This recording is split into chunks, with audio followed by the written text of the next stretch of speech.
Hi, and welcome to Healing Peak Regenerative Medicine's Longevity channel. And today we're going to talk about, is your insurance actually saving you money? Or is using your insurance actually saving you money?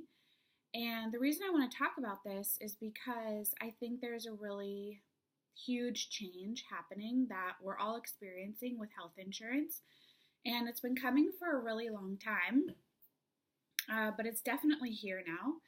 And we all pay for health insurance, or we opt out for health insurance and pay, I think, a stipend for taxes. I have health insurance, which I call catastrophe insurance, because really it just prevents a catastrophic event from draining my family's savings and potentially putting me in more debt.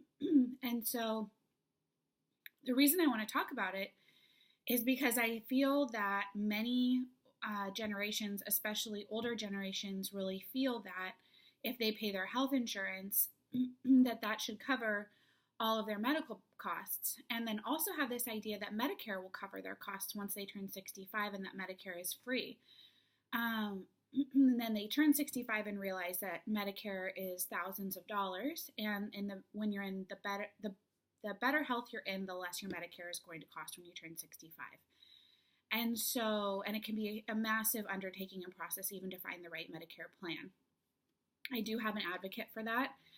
So if you're watching this video and you're turning 65 and you're wading through that process and you don't know what to do, please reach out to me. I'm more than happy to pass along my contact, and she's free and she will help you get to the right plan, as a side note. So what I really wanted to run you through is a couple of scenarios, especially related to pain, although you can apply it to almost any chronic condition: diabetes, cholesterol, high blood pressure, all of these preventable chronic issues. You can kind of do this general math equation to find out that your insurance is really, your medical care is number one, not working to heal you completely.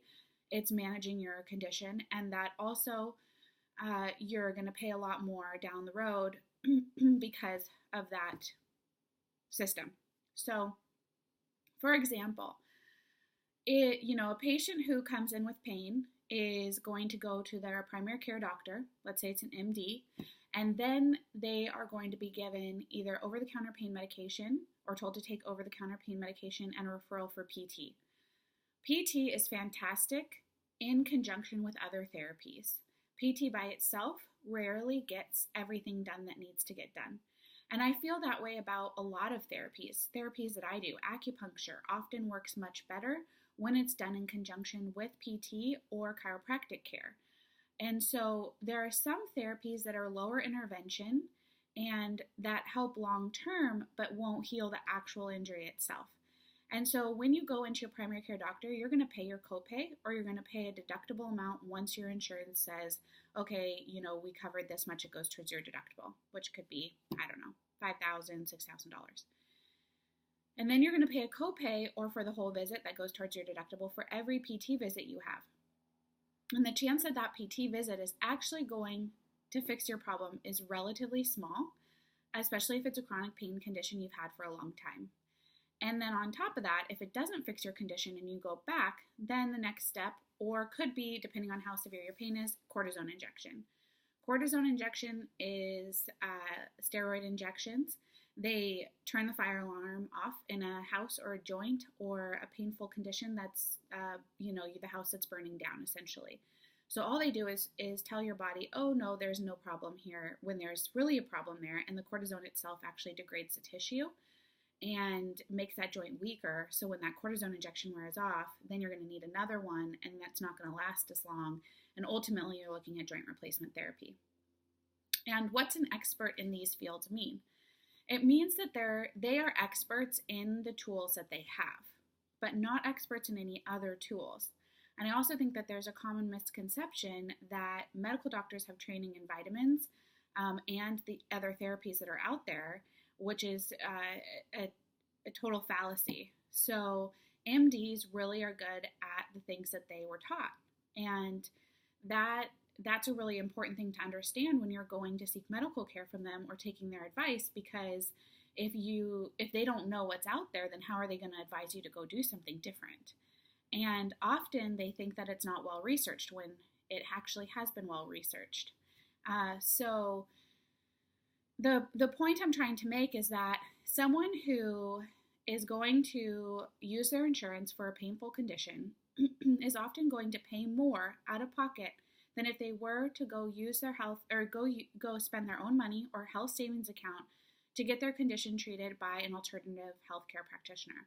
And by alternative healthcare practitioner, I mean a naturopathic doctor, acupuncturist, chiropractor, massage therapist, or physical therapy on top of all of that. And there are some acupuncturists that take insurance, and there's also some physical therapy that takes insurance. Chiropractic takes insurance. But for some reason, people don't really go to these physicians first when they really should be first-line therapy, because they'll save you from the cortisone injections, they'll save you from the over-the-counter pain medications. A lot of the therapies I do are not covered by insurance. They're higher intervention therapies, but ultimately will save that person from surgery or cortisone injections that could cause the issue to get much worse. And so it's really important to do your due diligence when you're in pain to make sure that you're receiving the type of care that will be lasting and curative.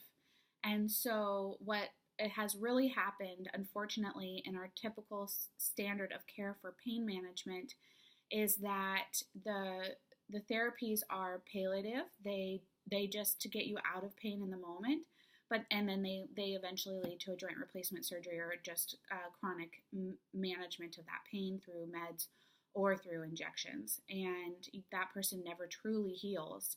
And ultimately their quality of life goes down, they're less active, they get diabetes, or they get high cholesterol, and then they're needing pain medication or not pain medication, they're needing medication for those things. And so I just kind of wanted to chat about that, because when you go to see a regenerative injection therapist like myself, you may spend, a couple $1,000s up front. You may spend anywhere from $3,000 to $5,000, sometimes just a couple hundred if it's trigger point injections, which are intramuscular injections, are lower intervention, and a lot of times they get the job done in a simple muscular issue.